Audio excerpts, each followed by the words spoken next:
പ്രഖ്യാപിച്ചതിലൂടെ നിയുക്ത മുഖ്യമന്ത്രി എന്താണ് പറയുന്നത് നോക്കാം, കാണാം. ഇതിന് പ്രാപ്തമാക്കിയത് ഈ തെരഞ്ഞെടുപ്പിൽ കഠിനാധ്വാനം ചെയ്ത ലക്ഷക്കണക്കിന് UDF പ്രവർത്തകരും ടീം UDF ആയി നിന്ന ഞങ്ങളുടെ UDF നേതാക്കന്മാരുമാണ്. തീർച്ചയായും ഞാനിവിടെ എത്തിയതിന് അവരോട് എനിക്ക് ഒരുപാട് കടപ്പാടുണ്ട്. കേരളത്തിലെ ജനങ്ങൾ ഞങ്ങളെ വലിയ ഉത്തരവാദിത്വമാണ് ഏൽപ്പിച്ചത്. 10 വർഷം നീണ്ടുനിന്നൊരു ഭരണം അവസാനിപ്പിച്ച് 102 സീറ്റോടുകൂടിയാണ് അധികാരത്തിലേറ്റിയത്. ആ ജനങ്ങളോട് ഞങ്ങൾ പറഞ്ഞ കാര്യങ്ങൾ ഒന്നൊന്നായി ഞങ്ങൾ ചെയ്തു തീർക്കും. കഠിനാധ്വാനം ചെയ്ത് പൂർണ്ണമായ അർപ്പണബോധത്തോടെ ജനങ്ങളുടെ ജീവിത നിലവാരം ഉയർത്താൻ, കേരളത്തെ മാറ്റിയെടുക്കാൻ, പുതിയ ഒരു കേരളത്തെ സൃഷ്ടിക്കാൻ, ഒരു പുതുയുഗത്തിന് തുടക്കമിടാൻ ഞങ്ങൾ എല്ലാവരും ചേർന്ന് കഠിനാധ്വാനം ചെയ്യും.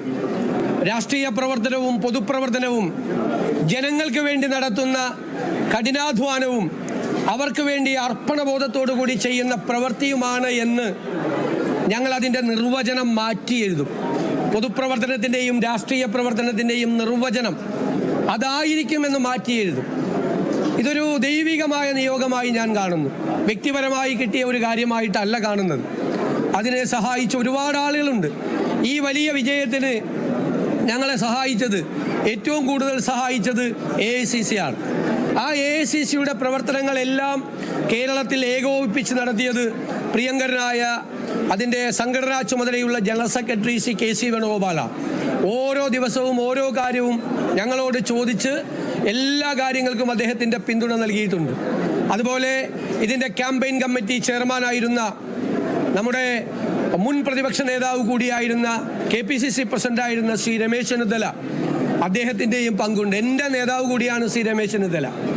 എൻ്റെ പ്രിയങ്കരനായ സഹപ്രവർത്തകനാണ്, നേതാവ് കൂടിയാണ് ശ്രീ KC വേണുഗോപാൽ. അവരെ എല്ലാവരെയും പൂർണ്ണമായ വിശ്വാസത്തിലെടുക്കും.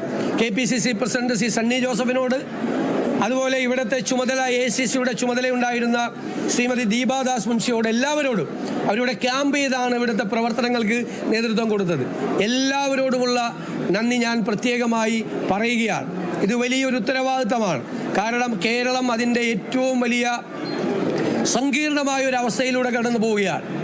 ഞങ്ങൾ തന്നെ ജനങ്ങളുടെ മുമ്പിൽ അവതരിപ്പിച്ച കേരളത്തിൻ്റെ ഒരു ചിത്രമുണ്ട്. ആ വെല്ലുവിളികളെ നേരിടാൻ കേരളം ഒരുമിച്ച് നിൽക്കണം.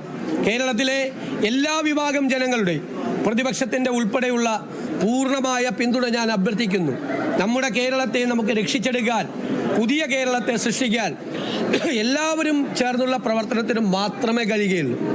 നല്ല ഒരു ടീം ഉണ്ടാകണം. നല്ല ഒരു ടീം ബിൽഡ് ചെയ്ത്, ഒരാൾക്ക് ഒറ്റയ്ക്ക് ഒന്നും ചെയ്യാൻ കഴിയില്ല. ഒരു ടീമിനായിരിക്കും ചെയ്യാം. കേരളത്തെ രക്ഷിക്കാനുള്ള ആ ടീം ബിൽഡ് ചെയ്യുക എന്നുള്ള ഉത്തരവാദിത്വം കൂടി തീർച്ചയായും ഏറ്റെടുക്കും. ഹൃദയം നിറഞ്ഞ നന്ദി എല്ലാവരോടും പറയുന്നു. കേരളത്തിലെ ജനങ്ങളോട് പറയുന്നു.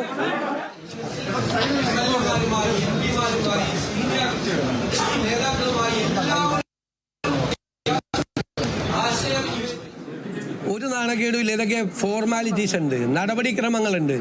നിങ്ങൾ മറ്റ് സംസ്ഥാനങ്ങളിലെല്ലാം വിവിധ പാർട്ടികൾ മുഖ്യമന്ത്രിമാരെ തിരഞ്ഞെടുക്കാൻ എത്രയോ സമയം എടുത്തിട്ടുണ്ട്. ചരിത്രം അറിയാതെ അങ്ങനെ കുറ്റപ്പെടുത്തരുത്. നേതൃത്വത്തിൻ്റെ മുമ്പിൽ ഒരുപാട് കാര്യങ്ങൾ വരുമ്പോൾ അവരതിൻ്റെ എല്ലാ ഭാഗവും പരിശോധിച്ച് ഒരു കാലത്തും നടക്കാത്ത തരത്തിൽ MLA-മാരുമായി, MP-മാരുമായി, സീനിയർ നേതാക്കളുമായി എല്ലാവരും ആയി നടത്തിയ ആശയവിനിമയത്തിന് ശേഷമാണ്. കോൺഗ്രസ് പാർട്ടി സാധാരണ ഒരു പാർട്ടിയല്ല, ഗാലക്സി ഓഫ് ലീഡർഷിപ്പ് ഉള്ളൊരു പാർട്ടിയാണ്. ഒരുപാട് നേതാക്കൾ, കഴിവുള്ള മികച്ചവരായ നിരവധി നേതാക്കന്മാർ MLA-മാരായി ജയിച്ചു വന്നവരിലുണ്ട്. കഴിവുള്ള നേതാക്കന്മാരുള്ളൊരു പാർട്ടിയാണ്. അതിൽ നിന്ന് ഒരാളെ തിരഞ്ഞെടുക്കുക എന്ന് പറയുന്നത് വളരെ പ്രധാനപ്പെട്ടൊരു ജോലിയാണ്. അത് ഭംഗിയായിട്ട് നിർവഹിച്ചു.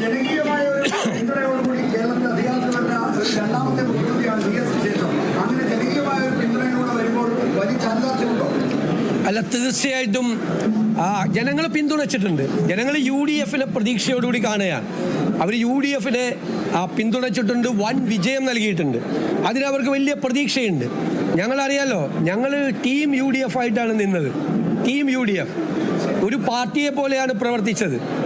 എല്ലാ നേതാക്കളും, പ്രിയങ്കരായ സാദിഖ് അലി തങ്ങൾ, ശ്രീ പി കെ കുഞ്ഞാലിക്കുട്ടി സാഹിബ്, ഏറ്റവും സീനിയറായിട്ടുള്ള Shri P J Joseph sir, Shri പ്രേമചന്ദ്രനും ശ്രീ ഷിബു ബേബി ജോണും ഒക്കെയുള്ള RSP, CP ജോൺ ഞങ്ങളുടെ UDF സെക്രട്ടറി ആയിരുന്നു. അതുപോലെ ശ്രീ രാജൻ ബാബു, ശ്രീ മാണി സി കാപ്പൻ, ശ്രീ അനൂപ് ജേക്കബ് ഉൾപ്പെടെയുള്ള UDF നേതാക്കൾ ഒരു ഒറ്റ പാർട്ടി, ഒരു പാർട്ടിയെ പോലെയാണ് അവരെല്ലാം പ്രവർത്തിച്ചത്. അവരെ എനിക്ക് ഉപദേശങ്ങൾ തന്നിട്ടുണ്ട്, അനുഗ്രഹങ്ങൾ തന്നിട്ടുണ്ട്, തെറ്റുകൾ തിരുത്തിയിട്ടുണ്ട്, കറക്റ്റ് ചെയ്തിട്ടുണ്ട്. അതുപോലെ തന്നെ ഞങ്ങൾ പോകും, ഇനിയും പോകും.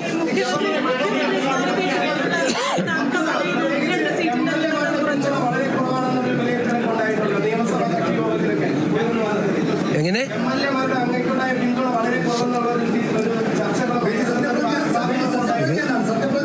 അല്ല, അത് പാർട്ടിയായിട്ടും ഘടകകക്ഷികളുമായിട്ടും ആലോചിച്ച് ഗവർണറെ കണ്ടതിന് ശേഷം തീരുമാനിക്കുക. അത് ഇപ്പോൾ ഞാൻ നിങ്ങളെല്ലാം ആദ്യം കാണുന്നു.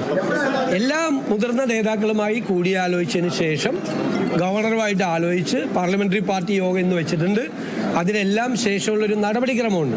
അത് ഒറ്റയ്ക്ക് തീരുമാനിക്കുന്നതല്ല, ഇതൊന്നും അത് കൂട്ടായി തീരുമാനിക്കുന്നു.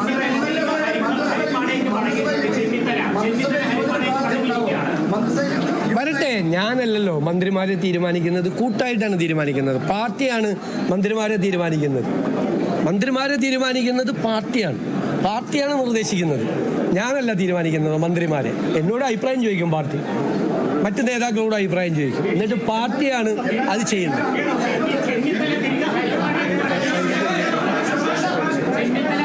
വേറെ എന്തെങ്കിലും ഉണ്ടോ?